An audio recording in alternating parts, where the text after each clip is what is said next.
Welcome back, guys. This is Jason, KM4ACK. Today, let's discuss what it takes to get started with Parks on the Air. Stick around, and we'll get right to it.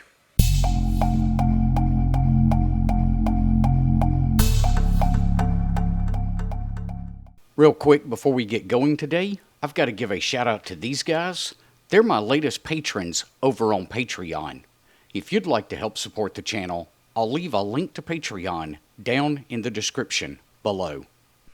So after my last POTA video came out, I had two different patrons email me wanting me to kind of walk through exactly what one needs to do to get started in Parks on the Air. So we're going to take the next few minutes and walk you through every step that you need to get started. Let's go ahead and head over to the POTA website. So the very first thing you need to do is create an account on the Parks on the Air website or the POTA website, and that's super easy to do. You just want to come to the website, and right here where it says help and getting started, we'll click on that, and then you would click on sign up for POTA, and it'll take you a few minutes to give it the information that it needs to get your account registered. And registration is required before you can submit your first log. Now, once you've got your registration complete, we need to find a park that we activate. So the next thing we want to do is come right here to Map of Entities and POTA Map. And this will pull up a map of your area, and each little dot signifies a different Parks on the Air location that you can activate.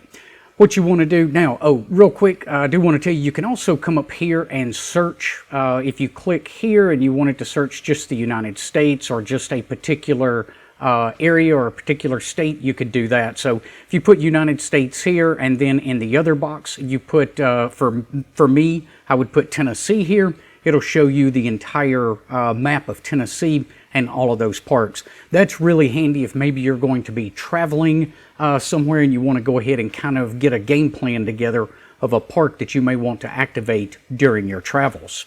But back to the other here, we're just going to simply click on one of these little dots. When we do, it's going to give us the park name and the park number. Now, the park number is something you definitely want to pay attention to. That's information you will need once you get into the park and start trying to activate. If you need more information about this particular park, just go ahead and click on More Info. That will bring you into a page that looks like this, that gives you a lot of other details on this particular park. It'll give you the latitude, longitude, the Maidenhead grid square. It'll also give you a lot of times a website for the park that you may want to visit and see maybe what kind of shelters they offer and things like that if it's a place you've never been to. Beyond that, it shows you some of the latest activations over here on the bottom right-hand side, and then it gives you the park leaders down here on the bottom left. Now that we know our park and our park number that we want to activate, the next thing we want to talk about is spotting ourselves on the map. And let me show you guys what I mean by that. We'll just click on spots right up here at the top. And we've got a couple of different ways we can go about doing this. If you're already in the park and ready to activate, what you can do is you can come to this page here under spots, scroll down to the very bottom, and click the plus sign right here to go ahead and spot yourself on the map. However, you can also spot yourself, or at least let people know that you intend on working a park later. And you do that by coming up to this activations button right up here at the top. We'll click on that. And these are all of the scheduled activations that are going to be happening. Once again, if we scroll down to the very bottom of this page, there's a plus mark here, and it'll say, will you be at a park later? You can go ahead and click the plus here and give people a heads up that you will be activating a particular park in the very near future. Now, as an activator, you also need to be logging your contacts. The way Parks on the Air works, the hunters do not track and submit logs. Only the park activators keep a running log and submit those to the POTA organization for logging. And there are several different ways you can go about logging your contacts. By far the simplest is just pen and paper. The only downside to that is you will need to convert that to a digital log before you can submit it to the POTA organization, as all logs are submitted electronically. Now, the POTA website recommends some logging software called N3FJP. And I have used that software years ago, but it has been quite a while because that is Windows-only software. Personally, I prefer to use an application called Hammers. Hammers is available for every platform out there pretty much. So whether you're running Windows, whether you're running Mac, whether you're running Linux, it also works on an Android phone and the iPhone. So I'm a big fan of the Hammers application just because a lot of times I don't even want to drag my laptop out there with me or a Raspberry Pi out there with me. I can just grab my phone and log my contacts straight into my phone.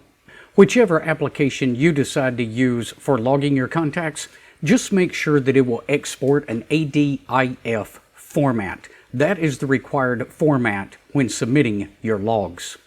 Now, where you submit your logs depends on the number in your call sign. If your call sign has a 0 in it, then you send your log to k0@parksontheair.com. Me personally, because my call has a 4 in it, I would send mine to k4@parksontheair.com. And you simply attach the ADI file to that email. Now, one thing that they do like to see, as you can see right here on the website, is the way you name your file. So the way you name your log when you submit it. So what they like to see is your call sign, and then the @ symbol, the park number, a hyphen, and the date, .ADI. But that's it. That's as easy as it can be. You simply email that log to them, and they will take care of uploading it into the database for you. Now, let's take a quick second here to talk about what gear you need to go out and do your first Parks on the Air activation.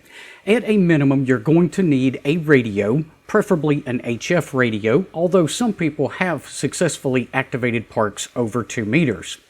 But you're going to need that radio. You're going to need a way to power that radio. That can be an external battery that's connected up to your radio, or in the case of radios like the Yaesu 817 or the ICOM 705, those may have a battery pack in the radio, so in that case you wouldn't even need an external battery pack.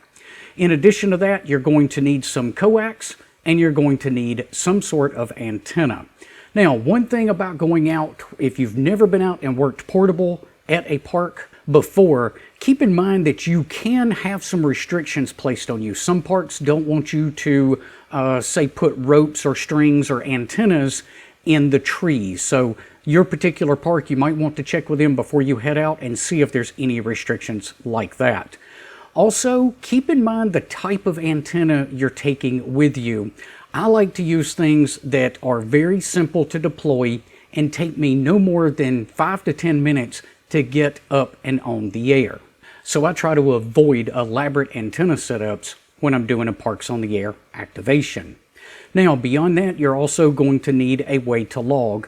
Again, as we discussed earlier, this can be as simple as a notebook and a pen, or you can use your cell phone, depending on the application that you prefer for logging, or you can take your laptop or Raspberry Pi into the field with you and log straight on to your electronic device. After you've decided that you really enjoy this Parks on the Air stuff, then you may want to look at expanding your radio capabilities. You can do things like maybe trying new antennas, or you can look at adding larger batteries and or solar power to your setup. This will allow you to activate for a much longer time. One other thing you will probably find beneficial is on the POTA website, this help in getting started section. So there's the rules section here, frequently asked questions. There's guides for activators and guides for hunters. So I highly recommend reading through all of this information before you head out on your first activation. Now, one last thing before we wrap this up. The pileup. If you've watched some of the videos out there, especially from guys like K8MRD, you often see a huge pileup coming in at mic. Don't let this intimidate you.